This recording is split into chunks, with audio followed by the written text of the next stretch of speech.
What's up, everyone? Welcome to the Moving to Florida show. I am your host, Judson Osmond, joined by my co-host here, Mohit Badlani. What's going on? Mo, welcome to the show. You got a little different background than usual here. Yeah, I'm in the bedroom today because the wife wants to use the monitor, so she's still working. I think they're grooming her to be an executive, but I'm not sure. She's been working like crazy hours, so if they groom her to become a VP, I might retire early. Just be a trophy husband? Yeah, I think so. I mean, I can take care of the kids, clean and, take care of the diapers and whatnot. Fair enough. Well, for today, Mr. Mohit Badlani, you are still a realtor that helps people move to Florida. I am. And we're going to talk a little bit about the state of the market and what you need to know to buy a home in Florida in 2022. I guess this will be our State of the Union, but State of the Market version of it. Right. And full disclosure, ladies and gentlemen, totally unscripted. We talked for about 3 minutes ahead of time on what we were maybe going to discuss. You're right. So it may just be us rambling for a good half hour. Who knows? Yeah, who knows? We'll see. Hopefully you guys will stay entertained. Right. Well, so if you're new to the show, Mohit and I are both realtors. We're both in Central Florida. He is in the town of Winter Garden, and I am in the town of Claremont. We do know and network with agents all over the state, and we've helped many folks who listen to the show move to Florida.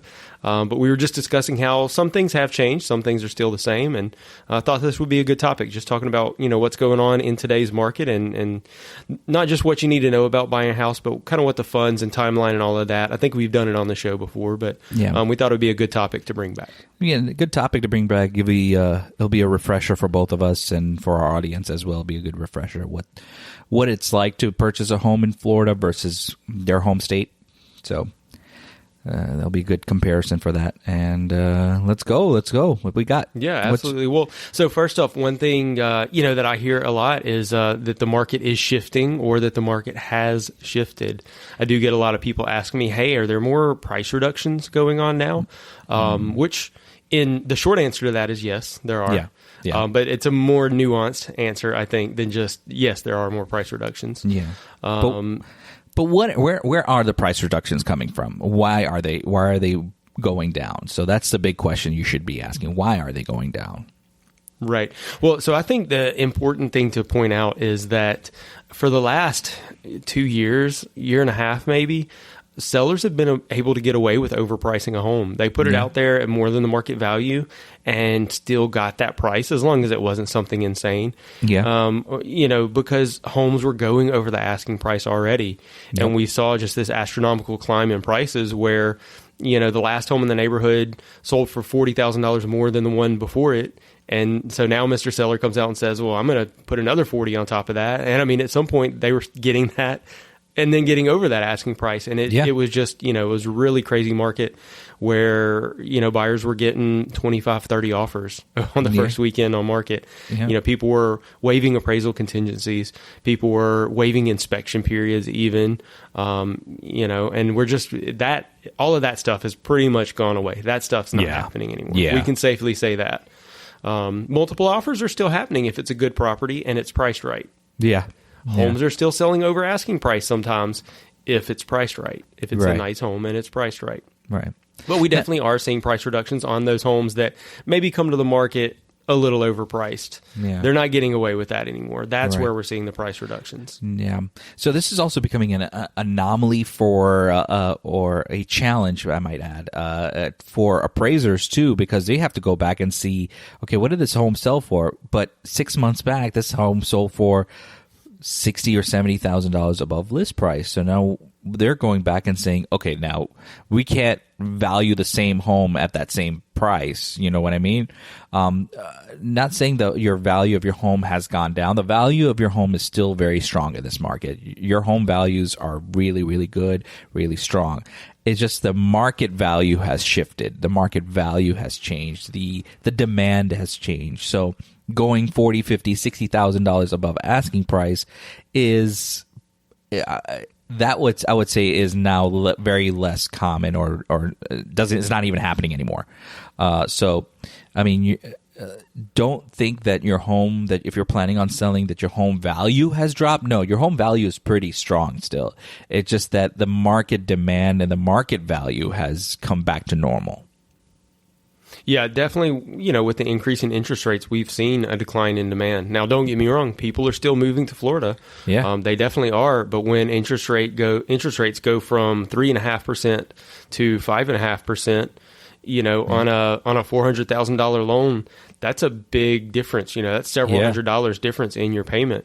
Yeah. And so, suddenly you go, well, instead of being able to afford that, $550,000 home, now we can only afford a $450,000 home. Yeah. So, there's definitely been a decline in the demand. I think a lot of people are really, scared about what may be coming or what may be happening, and maybe they're just choosing to rent instead. Yeah. I don't know if that's the best idea, because those rents are going to continue to go up too. Yep. And, who knows what values are going to do at this point? Nobody knows, right? Yeah, exactly. But there's definitely a camp of people that think they're going to drop 20 or 30%. And there's another camp of people that think they're going to continue to go up 20% this year. Personally, I'm kind of maybe in the middle of that. I think values are going to maintain. Maybe we'll see in some submarkets some slight corrections, quote unquote corrections. You're right. But again, a lot of people are still moving to Florida every day. Right. School started back, so it's slowed down now because the kids are back in session. But I thought it was interesting when we had Carol on a few weeks back. We had, she mentioned that they always saw kind of a bump in attendance after Labor Day because of those families moving to Florida thinking school hasn't started yet. Yeah, exactly. And it's so funny. I'm working with a family right now who's in that exact situation. They're down here looking for a home now, and they're like, oh no, school's already started. School's in session. They're like, we got to get our kids in school. We got to find a house and get our kids in school, Yeah. So, that definitely does happen. Yeah, I agree with you. So, we're probably going to see a little bit of a uptick after Labor Day anyways. We usually see August, middle of August, towards the end of August, getting slowed down, then back up again and after the first or second week of September. And then obviously holidays are really, really busy here because everybody's on break. With the exception of Christmas Day. I don't think you show homes on Christmas Day, do you? No. Same. So we are going to see a normalcy. I would say what we saw 2 years ago was a little bit of a normalcy, and then the pandemic hit, and then things became all kinds of crazy and whacked up. So I think it's going to go back to, I believe it's going to go back to 2018, 2019 type of year. So when you say it's going to go back to 2018, 2019 type of year, you're talking about market activity, right? Market you're talking activity, about how homes are selling is just more of a normal market. You put a home on market at what you think it's going to sell for, and you probably do get some good activity, and maybe you get 2, 3, 4 offers, but not 30. Yeah, and if you have the right realtor that knows how to price a home correctly, and partner up with the seller and price it to a point where it could have multiple offers and could be going above asking price. There are some strategic ways to doing that too, and you just have to have the right realtor to come up with that. We'll be back after a quick break. The healthiest food comes from a healthy garden. On the Garden Basics with Farmer Fred podcast, we talk about everything you need to grow it yourself. What are the easiest tomatoes to grow? We talked about all of them back in episode 192. If you're thinking of buying a greenhouse, we talked about the questions you need to ask yourself before you buy in episode 170. If the plants you grew in containers were healthy, don't get rid of that container soil. Save your money. Reuse it. And we told you how to do that in episodes 172 and 194. It's the Garden Basics with Farmer Fred podcast, available wherever you get your podcasts. More info at gardenbasics.net. Yeah, for sure. Are you speaking more to like putting a home on market under what it's going to sell for? Yeah, absolutely. You can do it well under what it's. Yeah, that is absolutely happening. I had one of these a couple of weeks ago.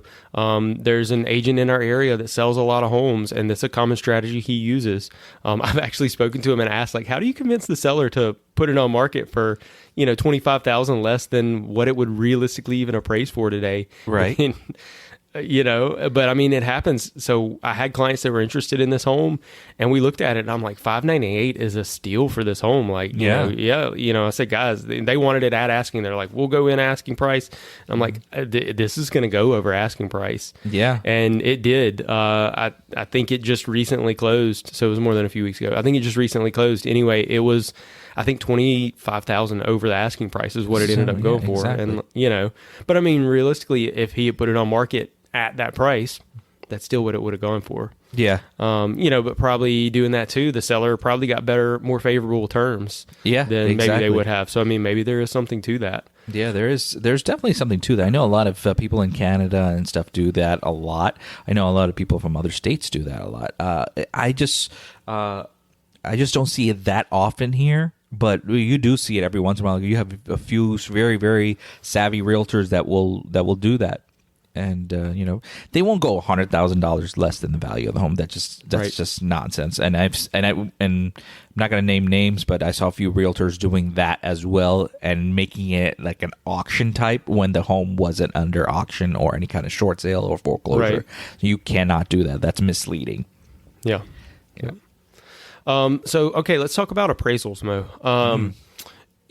As we said 6-8 months ago, when you're making an offer, let's say you were working with a client and they had their, FHA 3.5% down, or they had their conventional 5% down. They had their down payment, they had their closing costs, but really that was it. They didn't have, $20,000 extra to plunk down if the appraisal was short. So they needed their appraisal contingency when they submitted an offer. Right. How many offers did you have to make 6-8 months ago to get that client under contract? Oh yeah, we had to make about 11 and 12 offers. Right. It took a lot of go rounds. Yeah.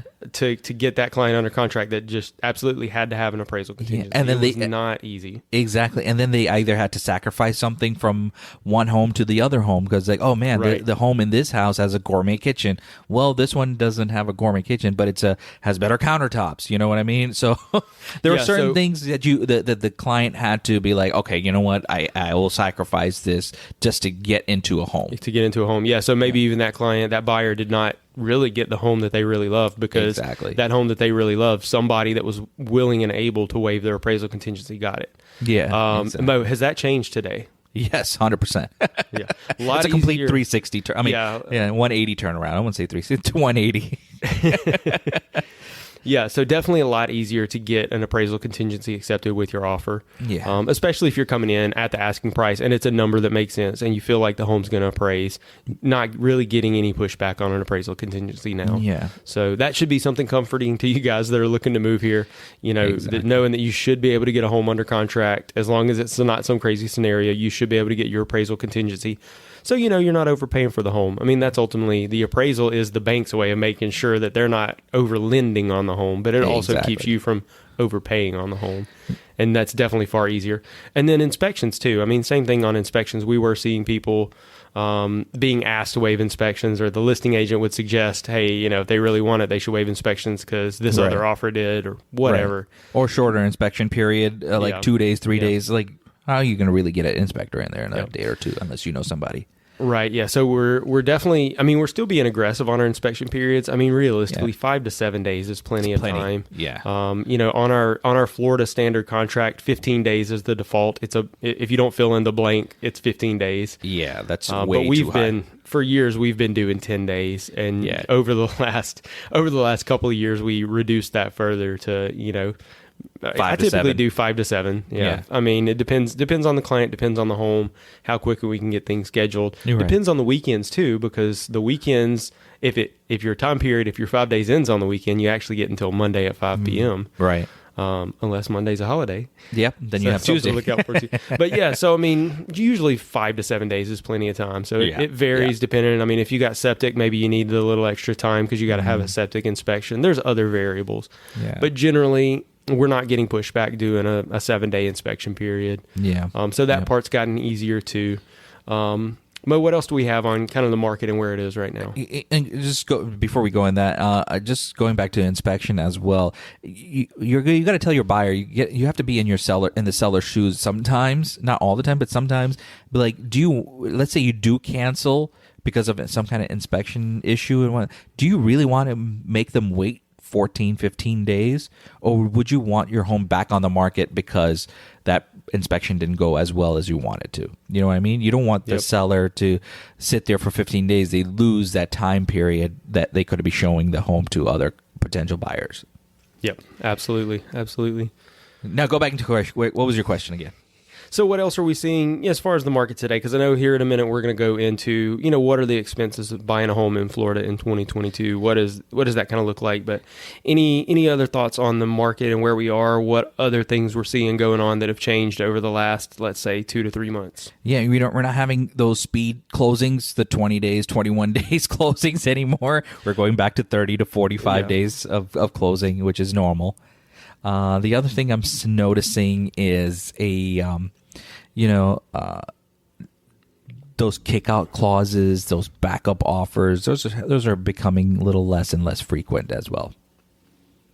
Can you tell us what a kick-out clause is? So let's say you get into a house with some certain contingencies. Let's say you have a home to sell or something like that, and the seller gets another offer, right? You can go back to the first buyer and say, hey, I got another offer, which is better than yours. Are you willing to kick in another $5,000 for deposit to keep your contract on hold with us? Or should I go use this second backup buyer's contract? Yeah, so like that kick-out clause is something that maybe the seller would have, either the buyer would have offered in their offer that they could have a kick-out clause, or the seller would have maybe countered with that, like, hey, I'll take your offer, but we want to include this kick-out clause, so if I get a better offer, right, I can lock you down even further. Yeah, exactly. Yeah, so, and you're saying that's becoming less common now. That's becoming less common now. Yeah. Contingencies, they're back on order. If you have a home sale contingency, they're willing to take a look at your offer still. Yep. Before, it wasn't like that. If you had a home to sell, that means anything could happen between that 30-day time period where, let's say, the buyer needed their home wherever they were living in New York, Chicago, wherever, falls out of contract. That means you no longer can buy this home that you have until you get into another offer or accept another offer. Yeah, definitely getting easier. It's gotten easier to get an offer accepted with the different contingencies that a buyer may need. That's for sure true. Yeah. Another thing that I'm seeing back on the new construction side, we're seeing builders are being a lot more flexible. Oh, yeah. There was a point, I don't know, maybe 2 months ago where they just started dumping inventory on market, it seemed like. Yes. Where they had been so restrictive before. And now they have really increased their incentives, offering a lot more closing cost incentives. It had gotten to the point where if you could get a builder to pay $5,000 towards your buyer's closing cost, you were doing really well. Yeah, exactly. A lot of them were like $2,500. We're doing a lot better with that now. I've seen some builders offering all closing costs paid. Of course, you have to use their preferred lender. Yep. Which is normal. Some of them are offering, $10,000, $12,000, which is going to cover the vast majority of your closing costs. Yeah, at least 90% of it's gone. Yeah, offering some design center credits sometime. Yep. I went into, a matter of fact, you were there the other day as well, Mo, Bella Collina the other day. Oh, yeah, that's right. At Bella Collina, a new builder in there, Dream Finders, is building there, and they had already done all of their selections. They had already decided this home is going on this lot as, and these structural upgrades are going, but you could still go to the design center. Yep. So it wasn't just a pure inventory style. Of course, that is a very upscale, very nice community. Yeah. Oh my God, that was a gorgeous community. I did see, I'm trying to remember because I thought it was them, but it wasn't that one. I was in a community the other day. I can't remember what it was, but I was in a community and they actually had where you could pick your lot and pick what floor plan went on it.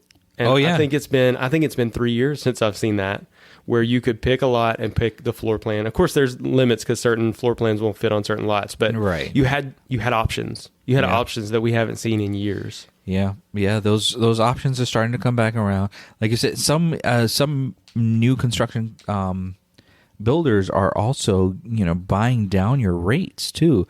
Yes. Yeah, they're bringing down the rates to 3.99, 4.25. I mean, even though the rates are right now 5.5, closer to 6, they're buying it down at 4.25.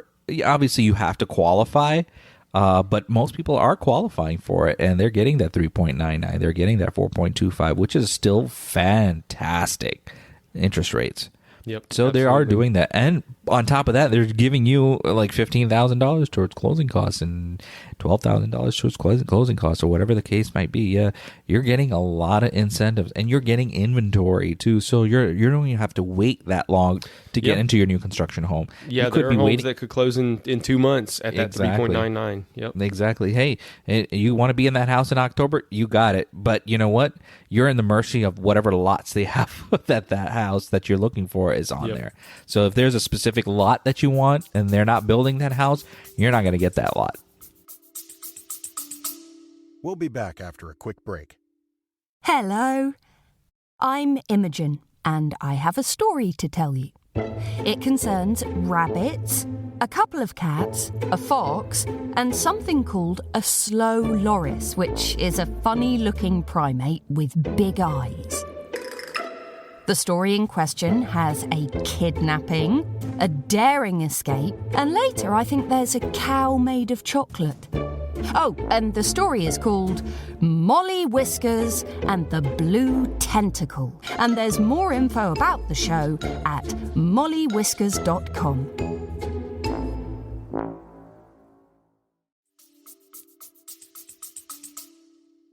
Yep, absolutely. Hey, I saw another one too. They were offering an 18-month free refi.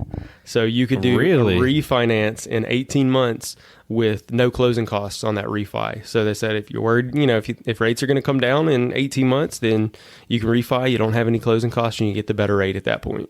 It's kind of almost like like an insurance rate, like an insurance thing almost on them. Yeah. Hey, if rates go down, you get to refinance, no problem. Right. It's like somewhat of a 1-year ARM.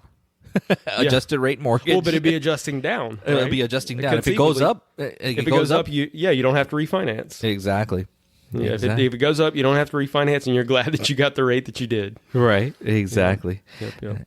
Now, I was talking to going a little bit off topic. I was talking to my cousin out in Toronto, and she says they have to refi every 5 years in their homes. They don't have 30-year locks like we do. They have to refinance their home every 5 years. So they have a 5-to-1 arm every 5 years. So I was like, man, that is weird. But hey, man, it works for you guys. And their homes are like, a tiny 1,500. Home values are crazy. Yeah, tiny 1,500 square foot house is like $800 to $1 million. Yep. Yeah. All right, you want to go into the home buying process today? What is that? What do we have to pay, and what is the down payments and all that good stuff? Right, yeah. So kind of the timeline of the funds that you are going to have to put out to buy a home. So let's look at that. Of course, step one, this is all assuming you're getting a loan. If you're buying a home cash, then you have your down payment. You'll have some of these things: down payment, inspection, and closing. You bring all the money on the closing day, right? Exactly. So that one's easy. But let's assume you're getting a loan. So let's assume you're getting a loan, and we'll go into that in a moment because there are some different ones. But first thing is you got to get pre-approved, right? You got to talk to a mortgage lender, maybe talk to a few of them and get pre-approved. At the end of the show, Mo will tell you how to reach us. If you need a recommendation on a good lender, we have a few of them who are great and have been on the show before, so we can get you connected if you need that. But that doesn't cost you anything. Doesn't cost anything to get pre-approved. They do have to pull your credit. They're going to ask for a lot of documents. So you got to show, tax returns. Be ready for it. Yeah. All of that stuff. But it doesn't actually cost anything. Right. Your first money that would actually be due is once you have a home under contract. Typically within 3 days, your escrow deposit is due. Yes. In our Florida standard contracts, the escrow deposit, there is no number written in. It's not a percentage. No, but we do kind of have a typical on customary a finance loan. Customary. That's a good word for it. So customary on a loan, say you're getting FHA, you're putting 3.5% down. Probably 1% is going to be your customary amount. Something to keep in mind for your escrow deposit: if you already have that money sitting in your bank account, It's protected during your inspection period. Yeah. And if you put more than that 1% down, it's going to make your offer look stronger because the seller sees that you're willing to put more down as your escrow deposit. And then, of course, when you get to the closing table, that money does go towards your down payment. So you're just basically putting some of your down payment in right there at the beginning of the contract. So you have skin in the game, so to speak. Exactly. What else? What else do they have to pay up front? I know inspection, they have to pay up front. That's the next one, really, because your inspection, as we mentioned earlier, is going to be usually a 7-day inspection period. Yep. Your inspection is one of the few things that's paid outside of closing. It's one of your few closing costs that's paid outside of closing, right? Because you are going to write a check or scan your card or whatever directly to that vendor, to that inspection company. That doesn't go through the closing or anything like that. You pay them directly. Exactly. A wide range of costs for a home inspection, and there are some variables here depending on what type of inspection you get. Yep. But I think just for your standard home inspection on, let's say, a 2,000 square foot home, probably going to be anywhere from $350 to $550 in our market. And that could be, South Florida may be a little bit more. Don't know about the Panhandle, but probably in that ballpark. Yep. Now, like you said, there are some add-ons that you should consider. You're not obligated to do inspection. Inspection could be just you walking into the house, thinking like, hey, the faucets are working, the electric's working, Yep. Great. You really don't have to call anyone to do an inspection. It is highly, highly, highly recommended you do a thorough inspection by someone who knows what they're doing, which means an inspection company. And there's a ton to pick from in Florida. Just Google and you'll find a bunch of inspection companies. Obviously, we're going to recommend some to you if you don't know anyone or if you just refuse to use Google for any reason. There are companies that we normally work with on a daily basis, and we have good relationships with them. Not saying that, we're going to get any kind of kickback from them, because we have to disclose if we're getting any kind of kickback or any kind of monies back from these inspection companies or anybody that we recommend to you. Remember, we're only recommending these companies to you.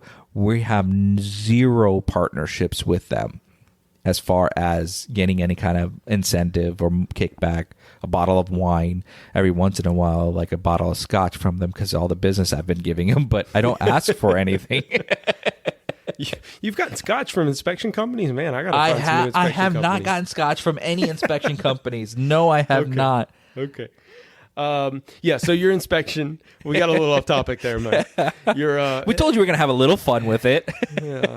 This is not a happy hour show, believe it or not. No, it's not. Your inspection ballpark $350 to $550 just for the inspection. Mm-hmm. Some of those add-ons you might want to get. It depends on the age of the home, and it depends on the age of the roof as well. But one of them that we're always going to recommend, again, it depends, but would be a wind mitigation study. Yeah. On a wind mitigation study, I know the main inspection company I normally use, they take all their photos for either way, and they only charge $50 for the report. If you want the report, it's $50 at the time of the inspection, or if you come back later and say, hey, I should have ordered that wind mit, I think they charge $100 then, because they got to go back into the file and put it all together. Yeah. But so it's cheap. It's, like I said, $50 if you have it done at the same time. And that's a document you're going to send to your insurance company, and they're going to, it's basically a rating, and it can get you a discount on your homeowner's insurance. And I got to tell you, that discount's going to be more than $50 per year. Oh, yeah. It's that report is worth every single penny of that $50, $75, $100, because you're going to probably end up saving a lot more in the long run. Absolutely.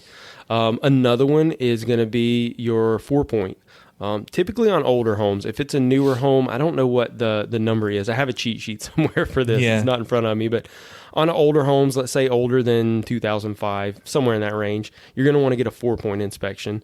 4-point is basically like a 1 to 2 page document that you're going to send again to your homeowner's insurance company, and it can get you some discount. So basically by default, if your rate is, X, if the 4-point looks good, then it's a 20% discount or whatever it is. Again, the discounts that you get are going to be well worth it. And I think a lot of inspection companies actually require the 4-point on a certain age of home. Yeah. So Mo, what are our systems that a 4-point looks at? electrical, plumbing, roof. Tell me if I'm going in the wrong direction. You're good. You're good. And HVAC. And HVAC. Okay, yeah. See, I think the HVAC's the one that I always forget because I'm always like 1, 2, 3. I'm like, oh, what's Where's the fourth one? That's why I threw it at you, Mo. Good job. I know what I'm talking about every once in a while. There we go. Yeah, so I mean, like I said, it's a basic 1 to 2 page document where they just document those systems and say, if they're good or not. I know they look at the water heater is another one that they look at there. Of course, that's part of the plumbing system. Right. They document those things, and it may even be a pass or fail whether you get insurance or not. Right. But certainly. So that's something you want to look at and that you want to get to your insurance company during your inspection period. You want to go ahead and be working on that stuff already. Correct. Now, how is that different from what they're doing on a normal basis? Let's say you decide not to get a 4-point inspection because you didn't need one, but there's the inspection company is going to look at all 4 of those points regardless. This is just a separate form for 4-point inspections to give to your insurance company. If you give your insurance company the whole inspection report, they're really not going to care what that is because they have to go by according to the state's forms. Right. Or they're going to see a lot of little things wrong with the home and they're going to nitpick you on them and charge you more for insurance. Yeah, you don't want to send that whole thing to your insurance. No, you do not want to send your insurance company the full inspection report. Another optional but recommended would be a WDO, which stands for Wood Destroying Organisms.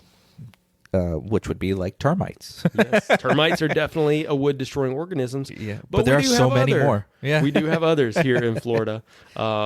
Different fungi and molds, and mold is definitely a 4-letter word when it comes to inspections. Exactly, but they can be treated. That's the best part about mold. It can be treated. If it's something very minor, you just have to call a company that does mold cleaning or whatever they do to cut the mold out or whatever they have to do to treat it, however they need to treat it. Just, it doesn't need to be a 4-letter bad word. You know what I mean?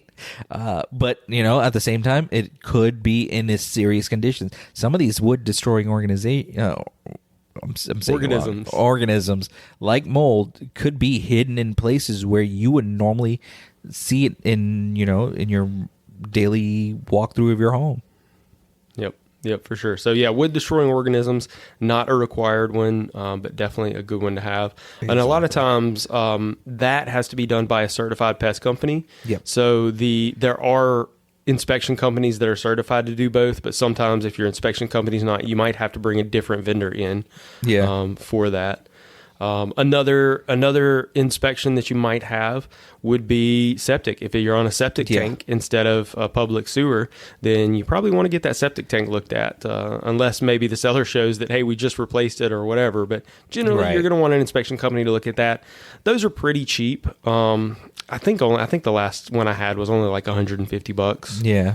They're not too bad. Yeah. They just got to come. Basically, they come and locate where the tank is and open it up, look inside of it, and say, "Yep, everything looks good."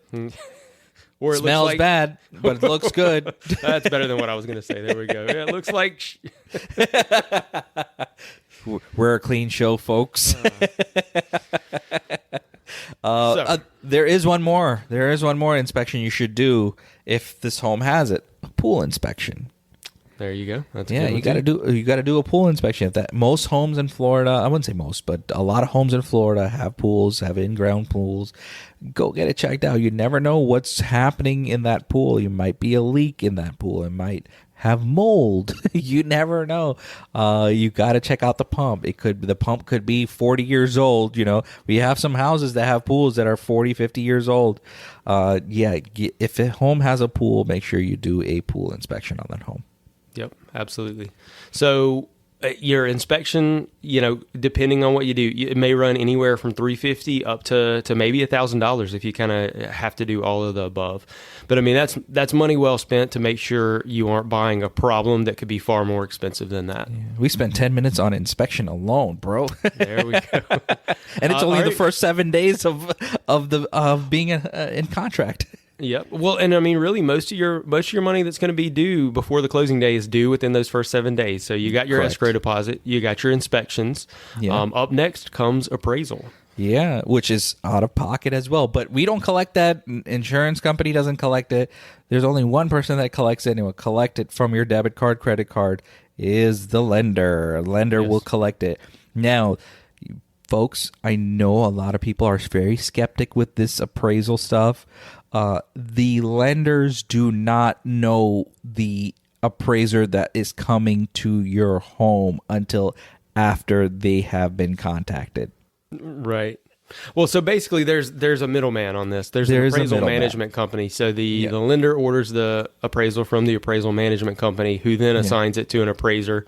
And it's basically all kind of built to keep anyone from having outside influence. Basically, so your lender can't go over to his friend Bob and say, "Hey, Bob, go appraise this home for me." And hey, I need that appraisal to be $300,000. Wink, wink. Yeah, they're making sure that that's not happening. So there's kind of an intermediary that keeps things, so it's all third party, and that's to protect really both the consumers and the bank, I think. And I mean, there are certainly, in my opinion, some problems with it, but it's there for a reason. It's there to keep those issues from happening like they have before. Yeah, absolutely. Another thing, like going back to appraisals, a little bit off topic of ordering an appraisal. You can have 10 appraisers out looking at the same house and come up with 10 different valuations of your home. So I had an appraiser tell me before that their margin of error is 5%. Exactly. So that's huge. That's $25,000 on a $500,000 house. It's $25,000 grand that they could be apart, and it's all considered And can you challenge it? Of course you can challenge it. Are you going to win? Of course not. I'm kidding. I have not won one appraisal challenge, and I've challenged a few in my life, but I have not won one. Maybe one. I wouldn't say one, but we did get an adjustment. I've gotten an adjustment on our appraisal. It came in $70,000 low. Yeah, that's crazy. That was a big difference. So I think we got it. I think we ended up getting, arguing some points, and I think we got like a $35,000 adjustment. And then the seller and my buyer met halfway. My buyer was able to look at it and go, "I see the value," and it worked out. We still closed the deal. Yeah, but we did get a price reduction. I think we got a little bit of a price reduction from the seller after that appraisal was $70,000 low. But that's not normal. You don't see $70,000 less than the value of your home. Maybe you would have done last year if an appraiser actually went out to certain homes. And for me, I think last year and the year before was like appraisers were like coming out to the house for no apparent reason and just appraising homes and saying, "Well, you're paying $60,000 above asking price anyways, so it's not going to appraise." Right. Well, thank goodness that's gone. That's gone. Yeah, exactly. So cost on appraisal, Mo? $500 to $750. I've seen it. Yep. That sounds about right. Yeah, and I know that they've gone up a little bit. Yeah. And appraisers are busy, man. Appraisers, they're staying quite busy still. I don't know if that's changed over the last few months. I haven't really heard, but I know for a time, they were like, that was your main holdup on getting a home to close, was the appraisal. Getting the appraisal done in time was the main holdup. So hopefully that's gotten better. I haven't heard any nightmare stories about that lately, so I guess it's gotten a little better. So they do have a deadline that they need to meet, right? So once an appraiser comes out there and does what they need to do, a good appraiser will actually do his due diligence and research prior to even coming out to the home. And once they come out to the home, they do a couple of pictures. Literally, sometimes could be anywhere from 20 minutes to an hour. They shouldn't, if they're standing out there for more than an hour, hour and a half, that means they probably didn't do their due diligence prior to. Yep. But most appraisers do their homework on the back end first, and then they come out to the house. Now, they do have, I believe, 5 days or 7 business days to submit the appraisal value to the lender.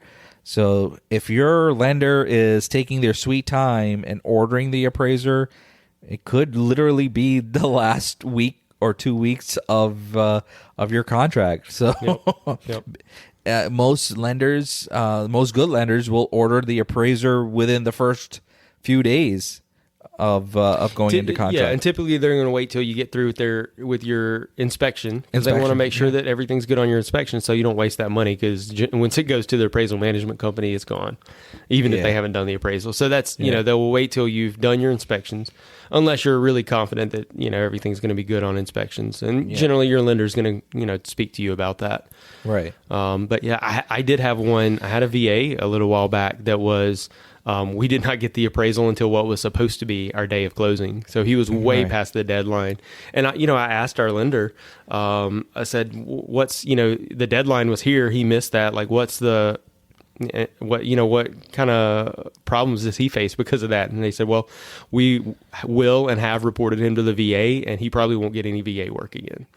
So on a VA, at least there was some sort of circumstances. Now in that one, once we finally got the appraisal on what was supposed to be our closing date, it was like $16,000 over our purchase price. Okay. So we were happy with that. We were delayed another 3 or 4 days closing, but in the end, the buyers were quite happy with that. That was worth the delay. Yeah. I guess so. Another thing that on appraisers is if you're buying your home and you're going to be taking an FHA loan, that appraisal will stick on that home, I believe, 60 to 90 days. Is it 60 days or 90 days? One of the two. Yeah, I'm not sure. But it does. So on a conventional loan, if it appraises short and it has to go back on market because the buyer, wasn't able to purchase it, that's gone. That appraisal goes away. But if it was an FHA appraisal and then it goes back on market, another FHA buyer, it's the same appraisal. They use that same appraisal. So, definitely something to be aware of on FHA purchases. Because FHA is backed by the government, by HUD. So, since it's backed by HUD and by the government, they hold on to that appraisal for about 60 to 90 days. So, that's probably why a lot of condos especially, they don't take FHA loans or not qualified for FHA loans too. Yep, absolutely. Well, Mo, we are at 40 minutes now, so let's move on into the process here, because everything else is due day of closing, right? That's where we made it. So we've got... Well, one more thing. We do have one more thing. Your title company then comes ringing your doorbell or giving you a call saying, hey, this neighborhood has an HOA, so we need to order an HOA estoppel. Now, that could also be, depending on the HOA, could be as low as $100. I've seen as low as $100 to get the estoppel, or as high as $600-700 because they have they have master HOA and another HOA inside the community. So it could be two estoppels that you need to order. So, or just one estoppel, but it has to be paid twice. The title company takes care of that. We don't worry about that part, but that could be out-of-pocket expenses. Now, could you ask the title company to put it on your closing statement? Most say yes. Some say no, only because of the fact that you could still back out of the contract, and then the title company ends up losing $300 to $500 or whatever they paid to get the estoppel. We'll be back after a quick break. Hey, it's Lucy Litch, host of the podcast Tiny House Conversations, where I interview experienced tiny houses, tiny builders, and other experts so that curious tiny houses just like you can learn how to start, design, and create your tiny life. You'll hear valuable stories, experiences, and insights about building or buying a tiny house and living the tiny lifestyle. You'll also discover answers to your most frequently asked questions, learn what works and what doesn't work, as well as the joys, challenges, and realities of tiny house living. To listen to the show, head over to tinyhouseconversations.com or your favorite podcasting app, and let's bring some tiny inspiration into your day. Yes, indeed. Yeah, so sometimes you have to pay that estoppel up front. I usually see it on the statement. Usually it's on the day of closing, but I have seen circumstances where it wasn't. Maybe it was those pricier ones. Yeah. Usually with the homes with the master HOA and then a smaller HOA inside of that. Yep. Yeah. Closing costs. So your day of closing, you got the remainder of your down payment. So if it's an FHA loan, 3.5% of your purchase price. If it's conventional, usually 5%. Yeah. There are some programs that do a 3% down. And there are, maybe you don't want PMI and you're putting 20% down. So I mean that all varies depending on your loan. Mo, I know we did mention that we were going to talk about the Hometown Heroes program, and we talked about that on the show before. But your Hometown Heroes program is something, if you're looking at moving to Florida and you're a teacher, or you're going to be going to work as a teacher, or you're a veteran or active duty military, there's a whole list of different things, but those are the ones that primarily come to mind. Doctors, nurses, if you work in the medical field. Right, first responders. There is this Hometown Heroes program. So if you're going to be doing that job in Florida, maybe you're moving here because you have a job offer, you should qualify for that program. And what that program does is up to 5% of your loan value towards your closing costs and down payment. So if you're doing an FHA loan and you qualify for this, it could cover all of your closing costs and a good chunk of your down payment too. Yep. So definitely something to consider if you're in one of those, if you're a hero, right? Not Marvel. But if you're you can't come in like Iron Man. Come on now.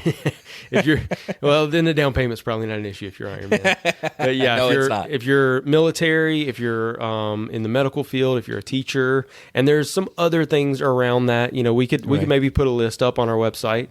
But look into that program too, because it's a great program for you guys. And it's basically that is a second mortgage. Yeah, it's a silent mortgage. It's a silent mortgage that you never have to pay until you resell the home. Then you have to repay it, but you never make payments on it. So it's a good way to get into a home without having to put money out of pocket if you qualify for it. Exactly. But so you got your closing costs, and then you have your down payment, and then you have your closing costs. There's a wide range of things that go on there, but really your biggest expenses, it's a closing cost to me, always seem to be the lender fees, whatever your lender is charging. Maybe it's points because you're buying your rate down. If you're in a position to do that, you can do that. Right. But your lender's usually going to charge an origination fee. It might be a flat, $1,100. I've seen that, $1,300. Sometimes it's a percentage of the loan. Right. Sometimes it's both. It all depends on, what lender you're using. You do have a lot of these fancy online lenders that do a lot of marketing. Be careful with those guys, because those are the ones that are charging the really big origination fees. Oh yeah, you still see some that still saying, "Hey, you go with us. We'll still give you a 3% mortgage, 3% interest rate." Bro, like, you're gonna have to come out of pocket like 35 G's if you to get that in closing costs to get that 3% closing costs. Absolutely. Yeah. So now there are lenders that say, okay, if you buy it down 0.25%, right, it's like $1,000. But if you buy it down maybe half a point, it could be cheaper to doing that, because let's say a bunch of investors invested in that half a point less versus a 0.25 point. That means that's less money out of your pocket when you want to buy down your rate. Right. See where I'm getting at? I think hopefully I didn't confuse you. So let's say ABC lender says, "Hey, Judson, if you get your current rate right now is 4.5. If you buy it down to 4, it's going to cost you $400. If you buy it down to 4.25, it's going to cost you, $1,000." And you'll be like, "Why is that more? Why is that? Where's there difference? It's cheaper to buy the rate down more." Why is it cheaper to break down more? Because more investors invested into that 4% mark versus that 4.25%. So sometimes a supply and demand thing on the mortgage market. Exactly. Okay. Yeah, interesting. exactly. Yeah. So a good lender is going to run you through those options and tell you here's where you need to be and here's why. Yeah. Exactly. We're not lenders, so sometimes that could be that. Those are some scenarios that we've seen firsthand that we can explain to you guys. Absolutely. Well, I think in the end of it, it's safe to assume probably somewhere between 2% and 4% of your purchase price. That's where your closing costs are going to fall. If it falls up, if it's above that, if it's more than 4% of your purchase price, you really need to take a close look at, especially the fees that your lender is charging, because there could be something going on there. And maybe you just need to get a second opinion. It's as long as you're not too far into the process, you got time to shop lenders and figure out, make sure you're getting the best rate and you're not wasting a bunch of money. That's something you want to be aware of. If you got a good realtor in your corner, they're going to help you out and make sure, they're going to look over all of those documents with you, because it's not every day you buy a house, and a good agent, is doing several transactions a year where they're looking over these statements with their clients.